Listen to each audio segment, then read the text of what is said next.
बिस्मिल्लाहिर्रहमानिर्रहीम। Students, last time हमने derivative के बारे में पढ़ा था और आज उसी टॉपिक को आगे एक्सटेंड कर रहे हैं। तो इसमें दो टर्मिनोलॉजीज बहुत इंपॉर्टेंट हैं। सबसे पहले इंस्टेंटेनियस रेट ऑफ चेंज और फिर instantaneous average rate of change और फिर है इंस्टेंटेनियस रेट ऑफ चेंज। तो पहले हम एवरेज रेट ऑफ चेंज देख लेते हैं। असल में हमने प्रीवियस लेक्चर में कुछ एवरेज रेट ऑफ चेंज के बारे में भी पढ़ा था। तो वो तो आपको जानते हैं कि जो डिफरेंस फार्मूला था उसके अकॉर्डिंग हम एवरेज रेट ऑफ चेंज निकालते हैं। यहाँ पे वही उसने काम किया हुआ है कि एस हमारे पास ये फंक्शन दिया हुआ है और टी वही 0 से लेकर 5 घंटे तक दिया हुआ है। आपको कहते हैं average velocity during the second और t1 to t is equal to 0। ठीक है, तो वो वही फार्मूला जो यूज़ करते हुए जो कि हम पढ़ते हैं कि F S is equal to F of T. अब इसके अकॉर्डिंग जो फार्मूला बनेगा, क्योंकि टी इंडिपेंडेंट वेरिएबल है, एस डिपेंडेंट वेरिएबल है, तो बनेगा delta S over delta T which is equal to F of T plus delta T minus F of T over delta S. ये डिफरेंस फार्मूला था, इसी के अकॉर्डिंग हम जो है वो एवरेज रेट ऑफ चेंज भी निकालते हैं। अब बच्चों यहाँ पे इसी चीज़ को यूज़ करते हुए हम क्या करेंगे, पहले जैसे यहाँ पे t प्लस डेल्टा टी है, तो यहाँ पे इस फंक्शन के अंदर भी मैं t plus delta T generate करूँगा।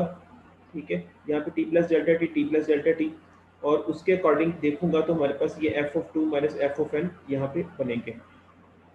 और उसके बाद अब यहाँ पे बच्चों देखिएगा जरा गौर से, यहाँ पे है हमारे पास, क्योंकि उसने 2 आवर्स का बात की थी कि t1 से लेके t जो 2 है ना, मतलब 1 घंटे से लेके दूसरे घंटे के दौरान हमारे पास एवरेज वेलोसिटी क्या हुई है। ठीक है, तो एवरेज वेलोसिटी को बतानी है हमने। तो हम बच्चों यहाँ पे ये करेंगे कि हम जो है वो एफ ऑफ, एक बार जो अपर वैल्यू है वो पुट करेंगे इस फंक्शन के अंदर, 2 आ जाएगा। जब 2 यहाँ पे पुट करेंगे तो यहाँ पे भी 2 आएगा, यहाँ पे भी 2 आएगा, 2 का स्क्वायर 4 हो जाएगा और 8 मल्टीप्लाई जो 4 हमारे पास 48 आ जाएगा, माइनस इसी तरह से 8 मल्टीप्लाई 2 से होगा तो 16 आ जाएगा, ओवर यहाँ पे नीचे आ जाएगा 2 माइनस 1, क्योंकि डेल्टा एस ऐसे निकालते हैं। ठीक है, तो यहाँ से हमारे पास आ जाएगा 32 माइल्स पर आवर, ये हमारे पास निकल आएगा, यहाँ पे एवरेज वेलोसिटी निकल आएगी। ठीक है, during t1 to t2 hours के ड्यूरिंग। ठीक है, अब स्टूडेंट्स नेक्स्ट जो है इसी तरह से अगर आपसे कहा जाता है कि आप एवरेज वेलोसिटी निकालें t1 से लेके t1.5 आवर्स के दौरान, मतलब 1 घंटे से लेके 1.5 घंटे तक आप जो है वो एवरेज वेलोसिटी निकालें, तो आप क्या पुट करोगे, पहले एफ ऑफ इस t की जगह पे पहले अपर वैल्यू पुट करोगे 1.5, यहाँ पे 1.5, यहाँ पे 1.5 और फिर लोअर वैल्यू 1 पुट करोगे। ठीक है, तो 1 पुट किया, यहाँ पे 1 पुट किया, तो सॉल्व करने के बाद हमारे पास आंसर 16 आ गया। अपर वैल्यू को पुट करने से आंसर 30 आया, लोअर वैल्यू को पुट करने से आंसर 16 आया। तो फिर 1.5 माइनस 1 सॉल्व करेंगे तो आंसर 28 माइल्स पर आवर आ जाएगा। ठीक है, ये आ गया हमारे पास 1 घंटे से 1.5 घंटे के दौरान जो है वो एवरेज वेलोसिटी आ गई।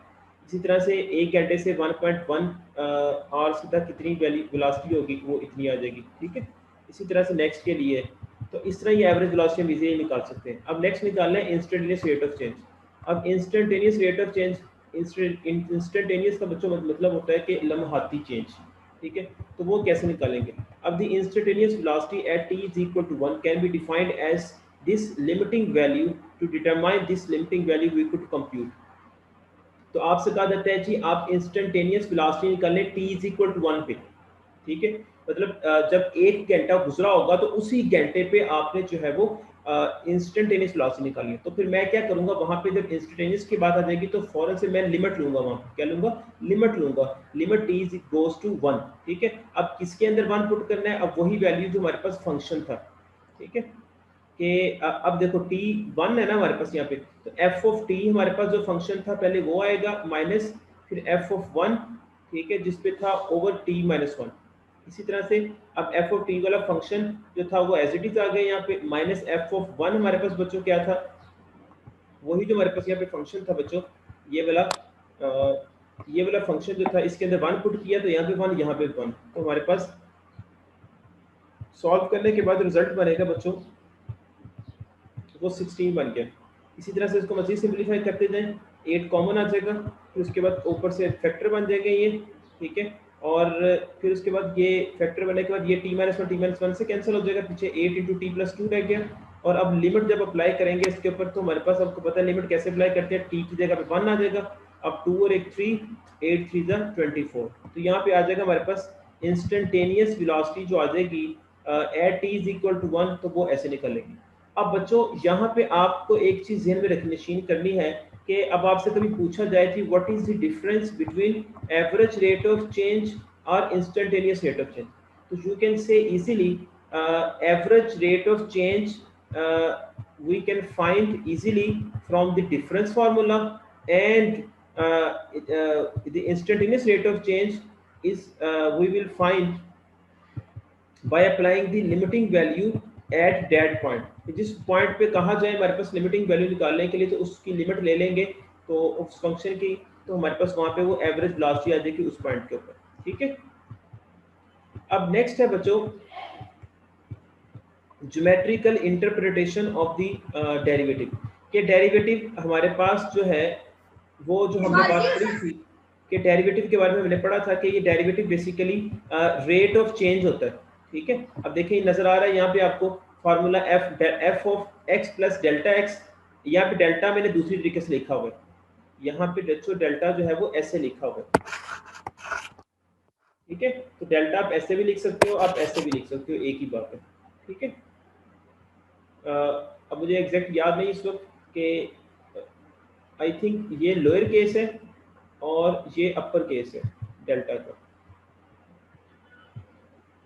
जैसे हमारे पास होता है कि छोटी एबीसी में जो है वो ये स्मॉल ए है, ये बड़ा ए है, ठीक है। तो जैसे स्मॉल बी है, ये बड़ा बी है, ठीक है। तो ऐसे ही ये लोअर केस है डेल्टा में, ये अपर केस है, ठीक है।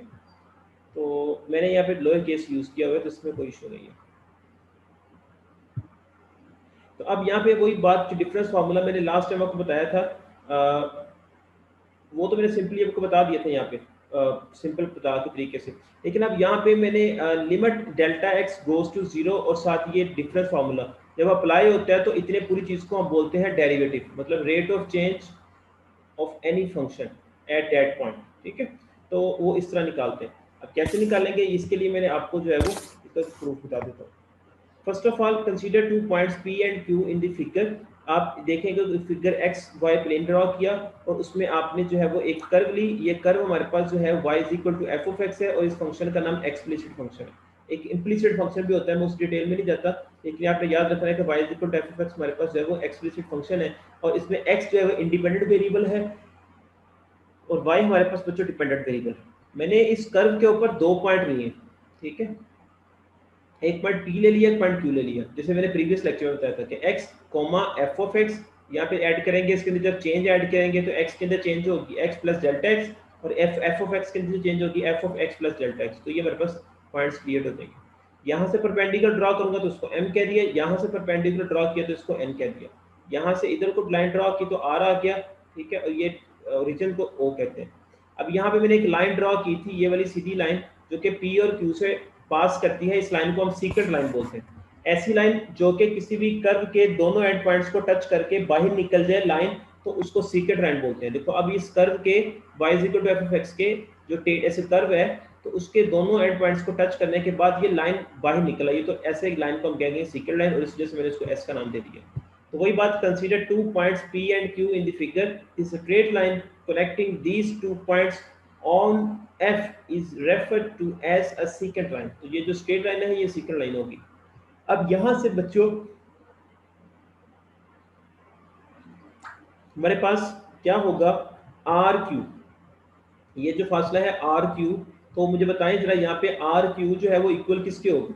बच्चों ये परपेंडिकुलर है, ये आर क्यू है, ये कैसे आएगा, अगर मैं क्या करूं एन क्यू जो टोटल लाइन है एन क्यू परपेंडिकुलर है उसमें से अगर माइनस कर दूं N R, the total line में से अगर मैं एन आर निकाल दूं तो मेरे पास क्या रह जाएगा बच्चों, क्यू आर रह जाएगा या आर क्यू रह जाएगा ना। तो वही बात मैंने यहाँ लिखी है, ठीक है। अब यहाँ पे बच्चों अब देखिए जरा, जो एन आर है, ये जो एन आर लिखा है ये इक्वल है टी एम के, ठीक है, तो वो मैंने वो लिख दी बात, ये सब रेफर भी कर दिया कि N R equal to M T है। तो यहाँ से हम क्या करेंगे R Q as it is और एन क्यू बच्चों क्या होगा हमारे पास, ये देखिए एन क्यू, ये एन और ये हमारे पास बच्चों क्यू जो टोटल परपेंडिकुलर लाइन है। बेटा आप देखो परपेंडिकुलर लाइन ये वाई एक्सिस के पैरेलल है, मतलब ये वाई की वैल्यू है, ठीक है। और ये सारी लाइन किसकी वैल्यू है, ये एक्स की सारी वैल्यू है।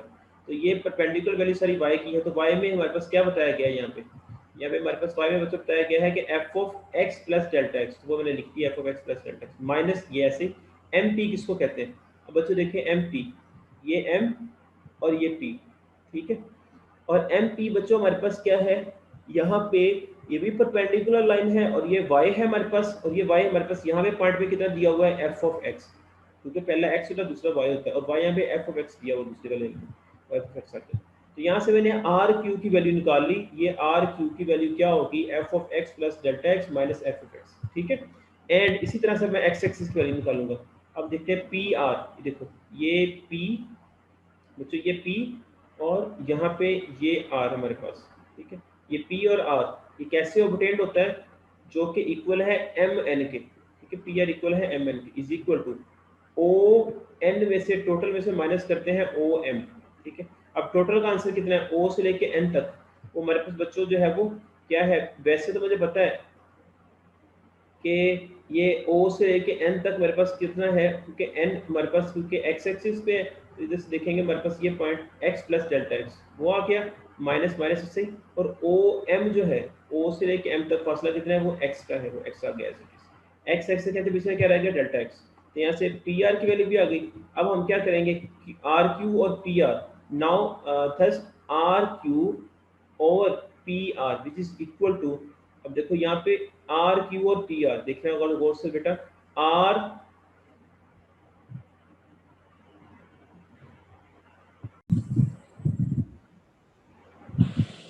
तो स्टूडेंट्स यहाँ से मैंने आर क्यू देखें यहाँ पे जरा, ये हमारे पास है ये आर है और ये क्यू है, ठीक है। ये मैंने इसका आंसर निकाल लिया, वो ये निकला, और पी आर का आंसर जो निकाला वो मैंने ये निकाला डेल्टा एक्स। मतलब कहने का कि पी आर यहाँ से इतना फासला हमारे पास डेल्टा एक्स, और ये आर क्यू वो बदला हमारे पास यह हो जाएगा ये फंक्शन। अब बच्चों ये होता क्या है, हम ये करते हैं कि हम इसको लाइन को जो है सीक्रेट लाइन को हम छोटी करते जाते हैं। जैसे फॉर एग्जांपल देखिए जरा,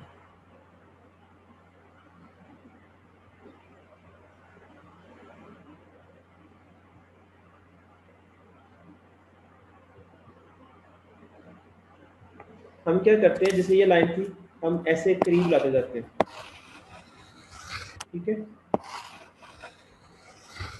ठीक है जी। यहाँ से जो करीब आती जा रही लाइन, मतलब कहने का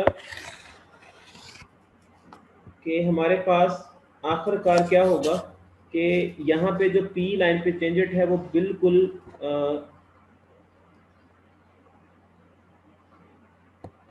बिल्कुल करीब आ जाएगा, ठीक है, जो कि टेंजेंट के बराबर ही हो जाएगा कि P और Q पॉइंट बिल्कुल करीब करीब आ जाएंगे। ये P है और Q पॉइंट जो है बिल्कुल यहाँ पे करीब आ जाएगा, ठीक है। हम क्या करेंगे बच्चों, ये जो मैंने कैलकुलेशन की है, हम Q को ऐसे करीब कैसे लाएंगे कि हम इस पे टेंजेंट ड्रा करते जाएंगे, ठीक है, इस P पे ऐसे टेंजेंट ड्रा करते जाएंगे और P पॉइंट नीचे आता जाएगा ऐसे, और आखिर P पॉइंट जो है वो Q के बहुत करीब आ जाएगा, और जिसकी वजह से हम इसको माइनर चेंज कहते हैं इस डेल्टा एक्स को, ठीक है।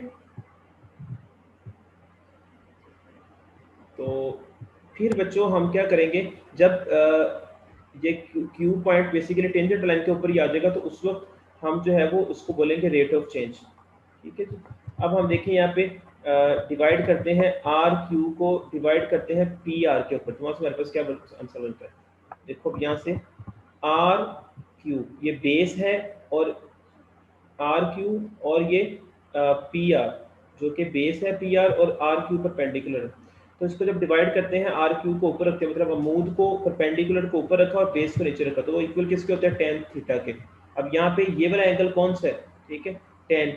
अब टेन एंगल यहाँ पे हमारे पास क्या है, angle x S Q, angle ये वाला एक्स एस और ये क्यू, ठीक है, ये एंगल हमारे पास, तो वो हमारे पास क्या आ जाएगा यहाँ पे, वो ये सीधा आ जाएगी यहाँ पे, ठीक है। तो यहाँ से पता चल गया हमारे पास कि tan इसके इक्वल होता है।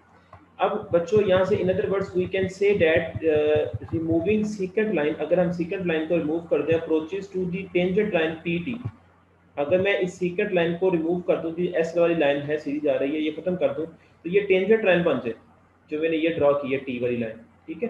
हमने करना क्या है बेसिकली, डेरिवेटिव में हम क्या करते हैं, स्लोपे निकालते हैं। हम जो है वो क्यू को करीब करीब करीब करीब पी पॉइंट के बहुत करीब कर करते हैं। जब बहुत करीब आ जाते हैं तो देन हम उसका रेट ऑफ चेंज लिख लेते हैं। तो in other words we can say that removing second line approaches to the tangent line, वो टेंजेंट लाइन के ऊपर आ जाती है पीटी के ऊपर, as its limiting position at P will be. वो क्या हो जाएगी, इसकी लिमिटिंग पोजीशन क्या हो जाएगी कि यहाँ पे डेल्टा एक्स जो है तकरीबन, ये डेल्टा एक्स तकरीबन गोज टू जीरो हो जाएगा, मतलब वैल्यूज की जीरो होगी जो कि पी के बहुत करीब हो जाएगी। ठीक है, तो डेट इज, फिर हम कह सकते हैं कि ये tan वाला एंगल जो है वो गोज टू, ये चला जाता है इसके, मतलब जो पहले था x S Q, x S Q देखें बच्चों जरा, ये वाला, ये एक्स एक्सिस, फिर ये एस और फिर ये क्यू। पहले था angle x S Q, secant line के साथ जो एंगल बनता था वो पहले हमने लिखा था एक्स एक्स क्यू। बाद में जब ये लाइन सीकेंट लाइन ऐसे नीचे होती गई, मतलब ये बच्चों जो सीकेंट लाइन है, मैं इसकी बात कर रहा हूँ, ये सीकेंट लाइन जो है ये डाउन होती गई, देखो ऐसे, ठीक है, ऐसे डाउन होती गई। आखिरकार वो लाइन जो है वो बिल्कुल सीकेंट टेंजेंट लाइन के ऊपर आ गई। ठीक है, तो फिर उसको क्या बोलेंगे, फिर हम बोलेंगे आर पी और ये क्यू। ठीक है, पहले क्या था एक्स एस और क्यू, अब क्या कह रहा हूं, आर पी और क्यू। ठीक है, तो ये वाला एंगल हमारे पास बन जाएगा, यहाँ से जनरेट हो जाएगा। ठीक है स्टूडेंट्स, तो हमारे पास फिर हम कह सकते हैं कि ये वाला फंक्शन जो है बच्चों, ये जो फंक्शन है कि ऊपर वाली वैल्यू जो आर क्यू वाली वैल्यू थी, ठीक है, वो क्या है, आर क्यू वाली वैल्यू वो ऊपर आएगी, और पी आर वाली वैल्यू जो है बच्चों नीचे आएगी, नीचे आ गई, और वो गोस टू जा रही है tan X T P as delta X goes to zero. फिर हम दोनों तरफ जब लिमिट लेंगे, limit delta X goes to zero, तो यहाँ पे भी लिमिट आ गई, तो ये ऐसे ही आ गया, is equal to ten this आ गया एक्स टी पी। और ये हमारे पास इतना चीज होती है वो डेरिवेटिव के इक्वल होता है। डेरिवेटिव की डिफरेंट नोटेशंस है, एफ डैश ऑफ एक्स भी बोलते हैं इसको। ठीक है, इसको जो है वो D Y by D X भी बोलते हैं इतनी चीज को। ठीक है, या फिर हम इसको बोलते हैं एफ डैश, इसको एफ पॉइंट भी बोलते हैं, एफ पॉइंट ऑफ एक्स। ठीक है, ये भी डेरिवेटिव की अलामत है। ठीक है, ये भी डेरिवेटिव की अलामत है, ये भी डेरिवेटिव की अलामत है, डैश भी। ठीक है, तो ये हमारे पास आ गया यहाँ पे। उसके बाद दोस्तों, thus the slope of tangent line to the graph of f at x comma f of x is f of x, f dash of x। ठीक है, तो यहाँ से ऐसे हम इसकी स्लोप निकाल सकते हैं। Slope basically rate of change ही होता है। अब यहाँ पे डेरिवेटिव की जो प्रॉपर डेफिनेशन वही जो मैंने यहाँ पे अभी निकाल ली आपके सामने, तो क्या लिखी मैंने, limit delta x goes to zero F of X plus delta X minus F of X over delta X. अब जो बुक वाले ने लिखा है उस डेल्टा एक्स को उसने बड़ा डेल्टा एक्स लिख दिया अपर केस में, और कोई फर्क नहीं है। अब यहाँ पे उसने देखें क्या लिखा हुआ है, delta x goes to zero F of X plus delta X minus F of X over delta X. ठीक है, तो consider the real valued function y is equal to f of x, the derivative of y with respect to x is this। तो ये हमारे पास derivative की definition है। अब ये जब तक इसकी लिमिट एग्जिस्ट नहीं करती उस वक्त तक इसका डेरिवेटिव एग्जिस्ट नहीं करेगा। ठीक है, the derivative represent the instantaneous rate of change in the dependent variable। अब देखें यहाँ पे ये जो डेरिवेटिव निकला है ये बेसिकली क्या है, ये इंस्टेंटेनियस रेट ऑफ चेंज ही है ना। मैंने आपको फिर में बताया था कि एवरेज वेलोसिटी और इंस्टेंटेनियस रेट ऑफ चेंज में क्या फ़र्क है, सिर्फ इतना फ़र्क है कि एवरेज वेलोसिटी में ये लिमिट नहीं आती और इंस्टेंटेनियस रेट ऑफ चेंज में लिमिट आती है किसी पॉइंट पे। तो यहाँ पे वही बात आ गई कि इंस्टेंटेनियस वाली रेट ऑफ चेंज को ही हम जो है वो डेरिवेटिव कहते हैं। तो यही इसमें बात की है, derivative represent the instantaneous rate of change in the dependent variable corresponding to a change in the independent variable। ठीक है, तो the notation dy by dx is used to represent the instantaneous rate of change in y with respect to n x। The notation is distinguished from delta y over delta x which represent the average rate of change। वही बात इसने कर दी कि average rate of change के लिए delta y over delta x लिखेंगे, लेकिन जब इंस्टेंटेनियस रेट ऑफ चेंज की बात करेंगे या फिर हम डेरिवेटिव की बात करेंगे तो हम dy by dx लिखेंगे। ठीक है, अब limit approach for finding the derivative. अब लिमिट को कैसे हम लिमिट को यूज करते हुए डेरिवेटिव को फाइंड कर सकते हैं। तो पहले हमारे पास डिफरेंस फार्मूला है, वही बात कि डेल्टा वाई और डेल्टा एक्स का। फिर उसके बाद find the limit of the difference question delta x goes to zero.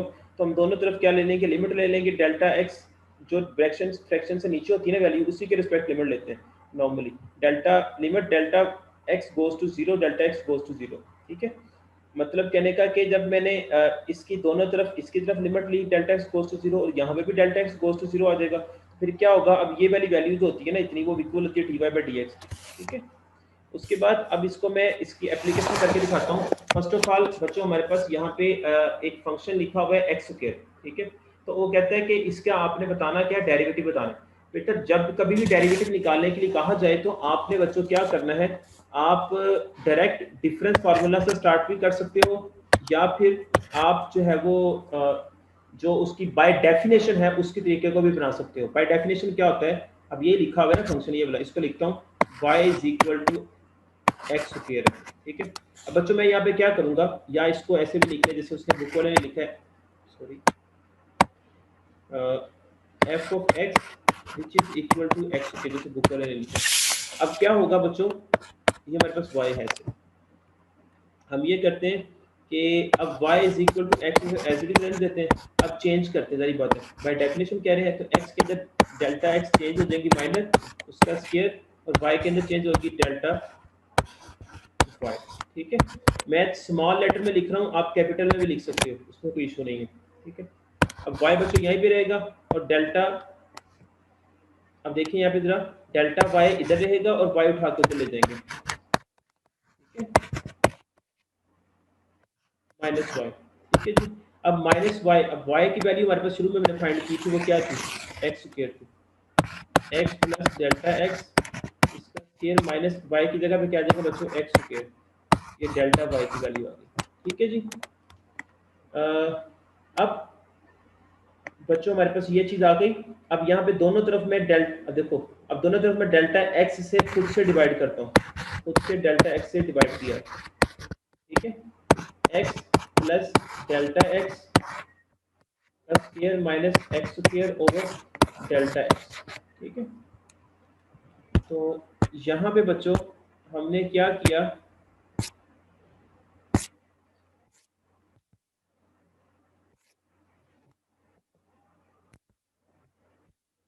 हमने बच्चों यहाँ पे क्या किया,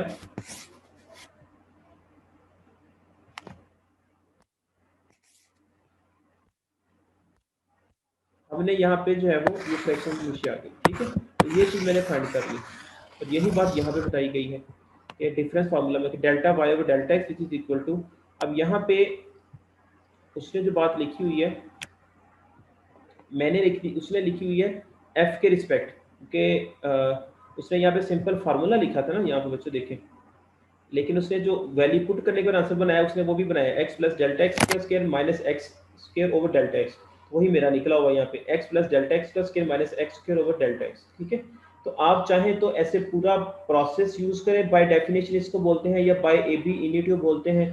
ठीक है, दो तीन नाम है जो सेकेंड ईयर की बुक पे लिखे हुए हैं, चैप्टर 2 पे 2.1 के करीब लिखे हुए हैं, लेकिन या फिर आप डायरेक्ट जो है वो डिफरेंस फार्मूला यूज कर लें और उसके अंदर आगे प्रोसेस कर लें, तब भी ठीक है। ठीक है, तो अब इससे आपको वरी नहीं होना चाहिए कि आपसे पूछा जाए कि बाय डेफिनेशन आप जो है वो क्वेश्चन को सॉल्व करो, तो आपने स्टार्ट कहाँ से करना है, आपने जो है वो डिफरेंस क्वेश्चन से सॉल्व करना है।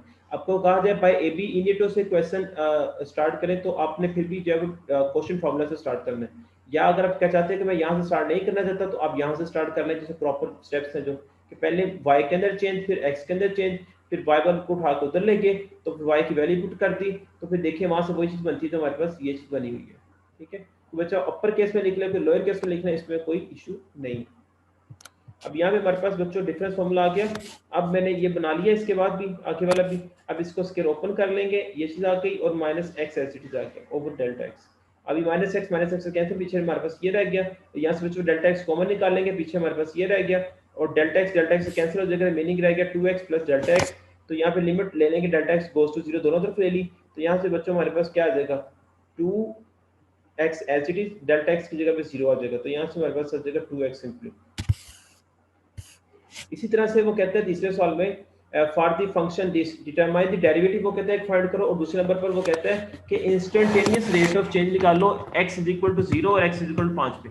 सबसे पहले इसने कहा डेरिवेटिव निकालने के लिए। डेरिवेटिव निकालने का तरीका का वही बात मैंने जो पहले बताई थी आपको कि या तो आप स्टार्ट कर लें और जो मैंने प्रॉपर वे बताया वो स्टार्ट कर लें, या फिर आप सिंपल जब डिफरेंस फार्मूला लिखे, डिफरेंस फार्मूला लिखा। अब आपने क्या करना है, x प्लस डेल्टा एक्स की वैल्यू चाहिए। अब x प्लस डेल्टा एक्स आप जब पुट करोगे इस जगह के अंदर, ठीक है, x प्लस डेल्टा एक्स, यहाँ पे भी x प्लस डेल्टा एक्स, यहाँ पे भी x प्लस डेल्टा एक्स, वही बात नहीं आप लिख दी माइनस ऐसे। अब यहाँ पे x है, यहाँ पे भी x, यहाँ पे भी x, तो इसको उठा के इधर लिख दिया, ठीक है, ओवर डेल्टा एक्स। अब यहाँ से बच्चों हमारे पास इसका स्क्वायर ओपन हो जाएगा, x square plus 2x plus delta X plus delta X का square plus 3x plus delta X minus 4। यहाँ से मल्टीप्लाई करेंगे तो हमारे पास रिमेनिंग क्या आ जाएगा, यहाँ से हमारे पास ये चीज आ गई, कैंसिलिंग होने के बाद हमारे पास ये आ गया यहाँ से, तो डेल्टा एक्स ऊपर से कॉमन आ गया, डेल्टा एक्स कैंसिल, पीछे हमारे पास ये चीज रह गई, ठीक है। अब यहाँ पे बच्चों हमारे पास लिमिट लेनी है, हमें डेल्टा एक्स गोज टू 0, हमेशा डेल्टा एक्स गोज टू 0 लेनी है जब हमारे पास जनरल बात की जाए तो, ठीक है। तो लिमिट ली तो हमारे पास बच्चों जब लिमिट यहाँ पे लेंगे तो हमारे पास वो चीज कन्वर्ट हो जाएगी dy बाई dx में। तो लिमिट जब ली यहाँ पे तो हमारे पास यहाँ से आ जाएगा delta 4x as it is 2 into delta x की जगह पे 0 0 हो गया प्लस 3 आ गया एज इट इज, ठीक है। 4x प्लस 3 आ जाएगा हमारे पास बच्चों यहाँ पे उस फंक्शन का आंसर, ठीक है, जो कि हमें कहा गया था कि डेरिवेटिव निकालने के लिए। अब यहाँ पे इंस्टेंटेनियस रेट ऑफ बताना है change x is equal to 0 पे और x इज इक्वल टू 5 पे। अब जो आंसर आया है बच्चों अपने पास, अब यहाँ पे एक बार x is equal to 0 put करें तो यहाँ पे 0 आ जाएगा, अगर x is equal to 5 put करें तो यहाँ से हमारे पास 23 आ जाएगा, ठीक है। तो ये हमारे पास उसका रिक्वायर्ड रिजल्ट है। सिमिलर वे से बेटा एग्जांपल 4 करनी है आपने। अब इसी तरह 4.2 एक्सरसाइज है जो कि यहाँ पे बताई गई है, उसमें यही कहा गया determine the derivative of f, determine the slope of the tangent at x is equal to -1 and y is equal to 2। First question मैंने सबसे पहले लिया, यहाँ पे y इज इक्वल टू 120। अब यहाँ पे डिफरेंशिएट करेंगे विद रिस्पेक्ट टू x, तो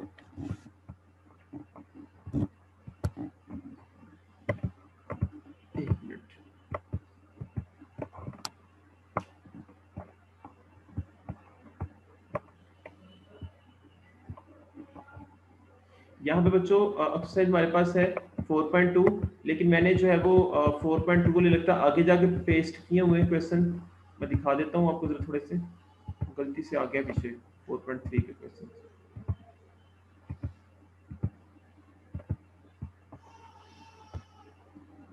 वहां पे गलती से 4.3 पेस्ट हो गई है। अच्छा चले मैं आपको ना एक बता देता हूँ, ये 4.3 का क्वेश्चन एक यहीं पे करके दिखा देता हूँ आपको बच्चों। सबसे पहले हम यहाँ पे करेंगे क्या, 4.3 के क्वेश्चन में पहले मैं एक आपको एग्जांपल दिखाता हूँ। यहाँ पे क्वेश्चन मैंने 11 किया हुआ है, यहाँ पे ये वाला देख लें आप।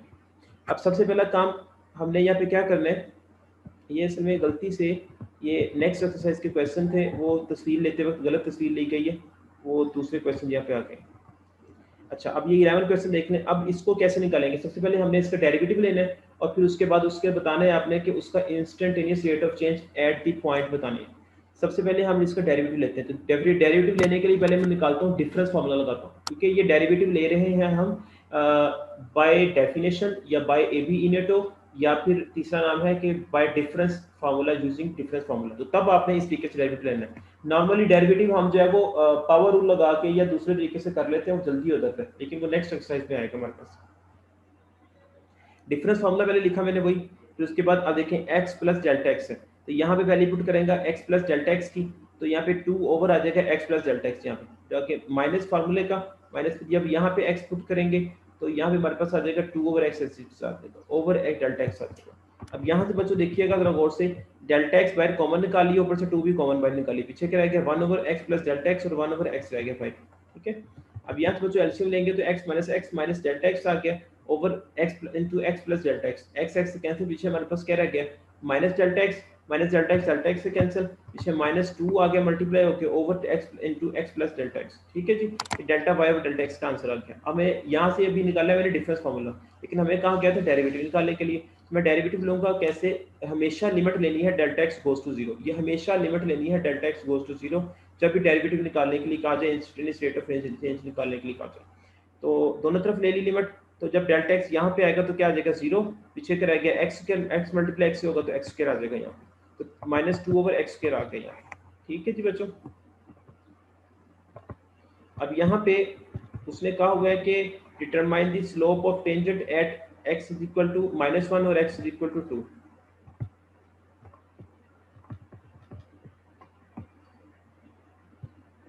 अब यहाँ पे देखें slope of at x is equal to -1। तो जब -1 पे निकालेंगे तो यहाँ लिखेंगे x इज इक्वल टू -1, तो यहाँ पे निकालेंगे -2x की जगह पे क्या जाएगा -1 का स्क्वायर, यहाँ फिर मैंने क्या आ जाएगा -1 ओवर 1 का स्क्वायर कितना आ जाएगा -1 ही आएगा, तो -2 आंसर आ जाएगा यहाँ। ठीक है जी। इसी तरह से बच्चों हम जहाँ से जब निकालेंगे, जैसे मैं कहा कि अगर x इज इक्वल टू 5 पे चेक करना है तो इसी फंक्शन के अंदर यहाँ पे 5 आ जाएगा, 5 का स्क्वायर कितना हो जाता है 25, -2 ओवर 25 इसका आंसर आ जाएगा। ठीक है जी। इसी तरह से बच्चों जो है वो बाकी क्वेश्चन भी आप इजीली परफॉर्म कर सकते हो। ठीक है। वो तस्वीरें मैंने ली तो थी, लेकिन जो है वो गलत तस्वीरें ली गई हैं नेक्स्ट एक्सरसाइज की, तो इस वजह से, लेकिन मैंने एग्जांपल भी आपको बता दी हैं और आगे क्वेश्चन भी करवा दिए, तो इस वजह से इसमें वरी होने की जरूरत नहीं है। लेकिन फिर भी कोई मसला हो तो बेटा आप व्हाट्सएप ग्रुप में या अपने जो है वो यूट्यूब पे अपना जो कमेंट बॉक्स है यूट्यूब का वहाँ पे बता सकते हो। नेक्स्ट इंशाल्लाह जब बेटा डिफरेंशिएशन पहले रूल्स बताऊंगा आपको मैं, वो डिफरेंशिएशन रूल्स क्या हैं कि जो पावर रूल है, क्वोशिएंट रूल है, प्रोडक्ट रूल है, फिर उसके बाद चेन रूल है, फिर कांस्टेंट फंक्शंस का डेरिवेटिव कैसे निकालते हैं, तो ये मैं इंशाल्लाह नेक्स्ट बताऊंगा। Hopefully students you understand this lecture. If you have any question then write in comment box और in WhatsApp group. Take care, अल्लाह हाफिज़।